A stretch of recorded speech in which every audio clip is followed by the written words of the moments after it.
a black husband and black kids husband and some mixed surrogate children. black kids too.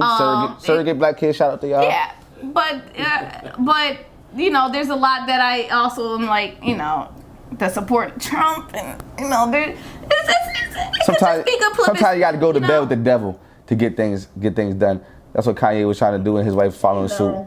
So, speaking of number 9's boy. Speaking of Trump, let's go ahead and go to one of his supporters. An urban culture vultures called Jesse Lee Peterson, who's probably number 9's biggest. Probably his father.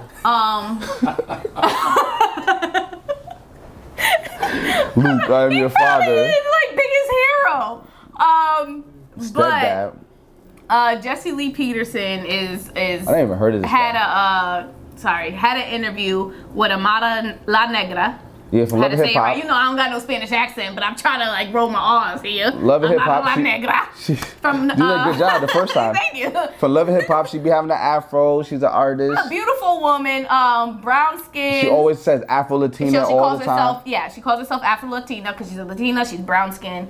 And I kind of felt him a little bit. Like, you don't got to say Afro Latina every time. The basis of the conversation was him telling her that if she dropped the Afro from her Latina heritage, from her name, stop claiming the black part of you, and just be Hispanic, then you will get further in life. He basically said that the Afro was holding her back, and that she shouldn't claim that because that's not really who she is. Now, what do you think? I think that there's some culture vulture going on.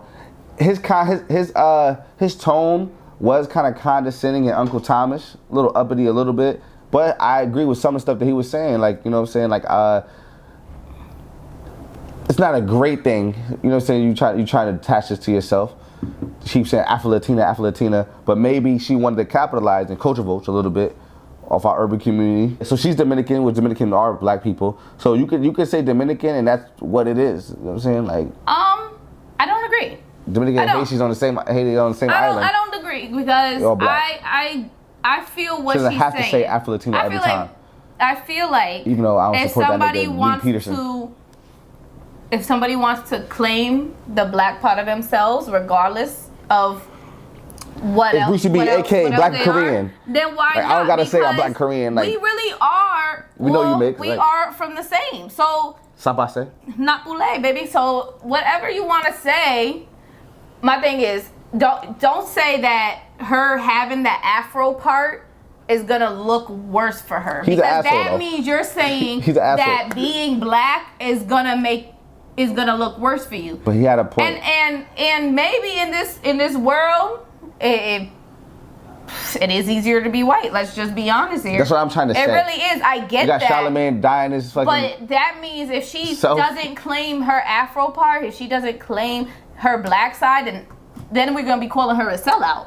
Then we're gonna be saying, oh well. I feel like she's using that as a marketing gimmick. I feel like she's using that as a marketing ploy. Like, I'm Afro Latina. Well, I can't like, is your music good? You love hip hop? Listen. She does have a wig. Afro. I ain't gonna front that Afro is a wig though. We did find that out. That's culture vote, right? So then it's like my man Kaepernick. I love Kaepernick. You know, shout out. I need to order some seven gear. He's half black. Yeah, absolutely. He's half black and like Irish, obviously. And he got adopted by a white family while he was in like middle school, high school, and he went to end up going to NFL. But what I'm trying to say is, soon as this shit happening, this dude wearing the Afro out every day, picked to the fucking Don Cornelius brim. Like, he's about to walk down the Soul Train line. Like, you know what I'm saying? Like, so I feel like sometimes people try to capitalize, and sometimes it's not always good to be black in America. And let me tell you why I don't agree, though. And this is just being personally, this is being from my point of view, is that we would have been house slaves. Don't get all Jackie. But we would still be slaves, would we not? And I get that we would have unfair advantages, and I say that all the time. Being lighter skinned gives you unfair advantages. I'm like, yes sir, and it's true. I've been a butler. But my thing is, why should that prevent us from speaking out on what we think is right and what we think is wrong? Why should that prevent us from being any more black than anybody else so that we can't speak out on black issues? It shouldn't. And the whole Afro thing, I recently started wearing the natural craze is something new. Mm-hmm. And these past, when did I start growing my hair out? 4 years ago? No weave. No, when I started rocking, right now it's straight, so I guess this is probably not the best time to talk about it, but this is the first time I straightened my hair in almost 2 years.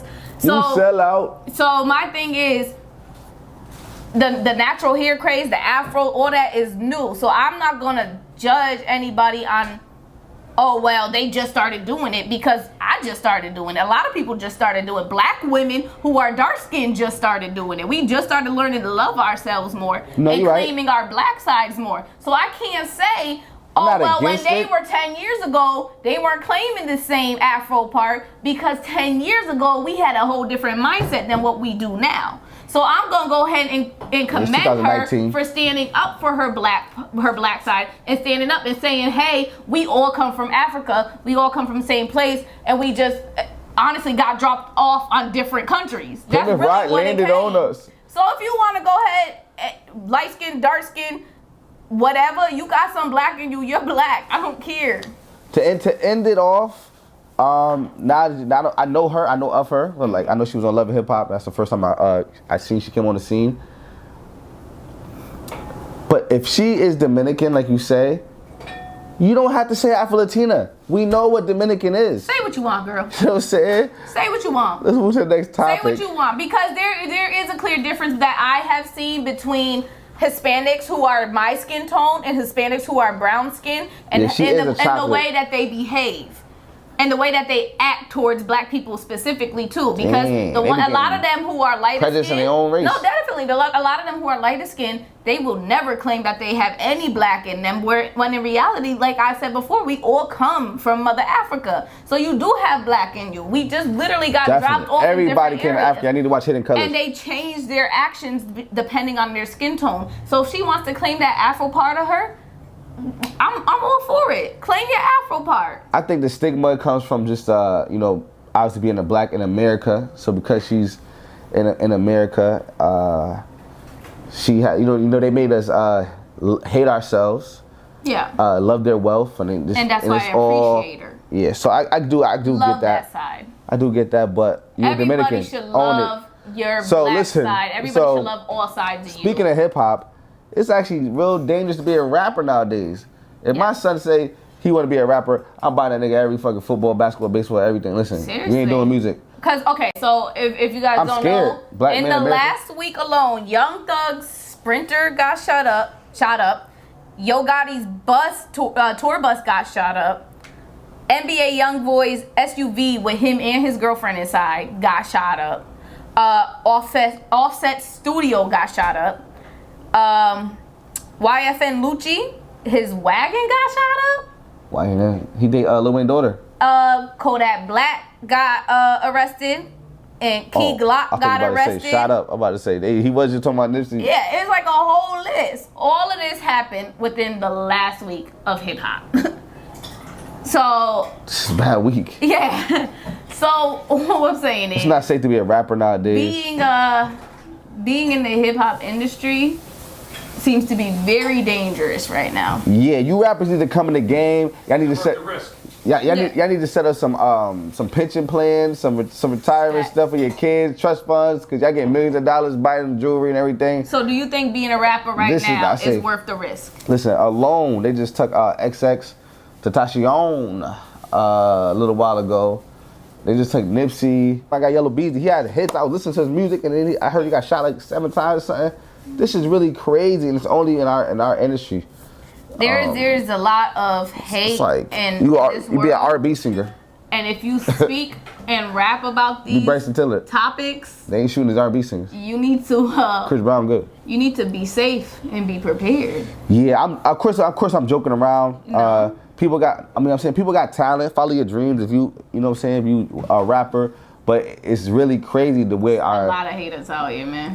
Yeah, just the way the climate of hip hop is right now. It's kind of sad. And the hate seeps deep, like to the point where they ready to like destroy y'all. So if you're gonna go ahead and do this and speak on it, you better be strapped up and ready. For real. Bad week for hip hop. Oh my God, yeah, it's definitely a bad week for hip hop. Luckily, all those people that I named have survived. From a PR standpoint, they're okay. Yes. Hopefully, I don't want to see any more death. There's been way too much death in hip hop as of late, and I'm hoping that doesn't keep occurring, and we can just move on and all kind of be on the same page. See, Lord Jamar talk about Eminem. Yes. In the interview, and he was pointing out, things about Eminem that he felt, his opinion. I actually agree with some of the stuff he was saying.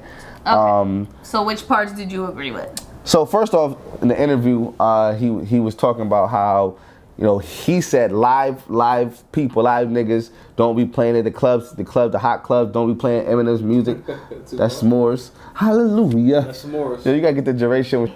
No. This is some real hip hop stuff. Eminem has been known to be an amazing lyricist, lyricist, one of the goats of all time. And Lord Jamar, in his recent interview, just shut all that down. He went in. He basically said that it doesn't matter how good you're rhyming and putting words together, cat, hat, mat, rat, all of that. He did say that. But if your content is weak, then you're not that great of a rapper. He also said that you're not going to catch any live black people. He can't speak for the corny people. Can't speak for anybody corny or any corny spots. But you're not going to catch any real black people playing his music. An interview that wasn't about whether black or white. He was just saying if it's corny, I'm not playing it. My boy's not playing it. He said DJs, the clubs I go to, not playing it. So first off, he's one of the legends in the game. Want to show his respect. I was actually very subjective when I first heard it initially, and then a couple seconds later, I was listening and I was like, yo, I actually can relate to what he's saying. I don't bump Eminem. The last time I was bumping Eminem, it was actually, I caught 8 Mile on VH1 one day, I was bored. I don't bump his music in the car. I don't bump Eminem. But it was a time period where I had his albums. Yeah. You know what I'm saying? Marshall Mathers LP, Slim Shady LP. I'm an 87 baby. So I definitely, but now it's totally, so what he was saying wasn't out of place. He's so funny. What he said wasn't totally out of place, but I do feel like what 50 was saying when he wanted to go viral. I like Eminem. So a little bit of a clout chase. I've always enjoyed his music. Say some real shit.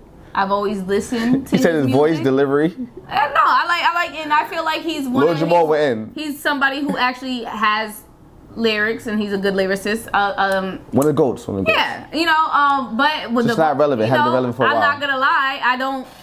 If I'm talking about this day and age, I don't download his songs. But if it comes on, I'm gonna bump it and I'm gonna listen to it and I'm gonna jam to it.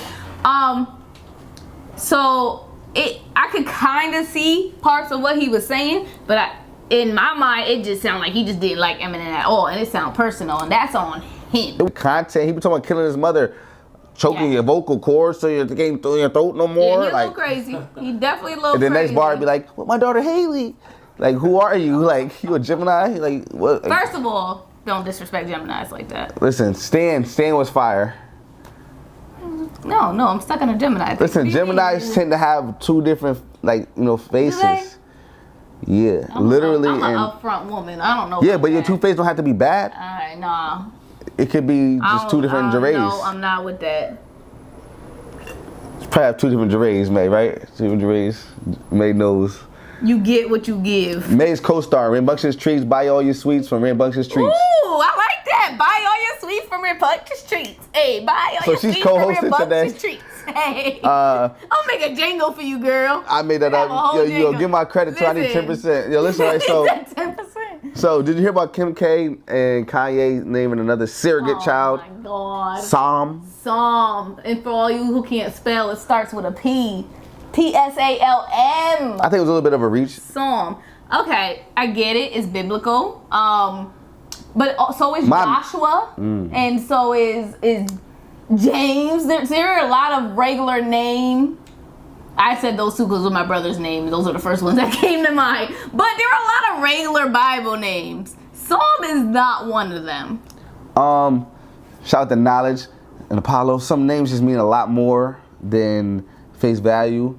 So I think that at this point it was a reach. They waited to the fourth surrogate child to try to give a profound meaning. I feel like they have a lot of reaching names. Quilt. I'm just playing Northwest. Their children's names. So cliche. I feel like like once you get a certain amount of money, you Shout just name your children anything because they don't ever have to worry about working a day in their life. One of my for real. One of my mentors, Johnny Wimber, he named his daughter Psalm too. I heard it before. Really? Yeah. This is the first time I've ever heard of He's actually really a holy, into church man. Is that a boy or a girl name? It's a boy. Psalm. It's a Psalm boy. 1. Psalm. And so he's having a son? Psalm. No. He's having a son? I mean, do you? So you got the money for it, I guess, but... Psalm. Is Psalm here? Attendance. Psalm. Set. Your kid gonna be made fun of. You're gonna be made fun of, point blank. So, I hope you're prepared to go to that school like that mother who came to school and told them that if any of you bully my daughter, send your mothers, your sisters, your aunties, anybody over 18 my way, and I'll put hands on them. I hope you have that same energy because your child gonna be made fun of.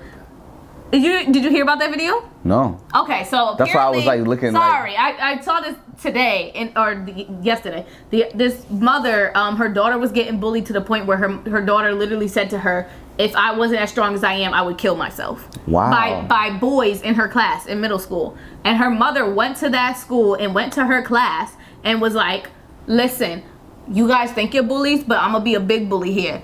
If you dare touch my daughter, mess with my daughter, say anything to my daughter, look at my daughter, send your mothers, your sisters, your aunties, anybody over 18 my way, and they gonna catch these hands and I'm gonna whoop they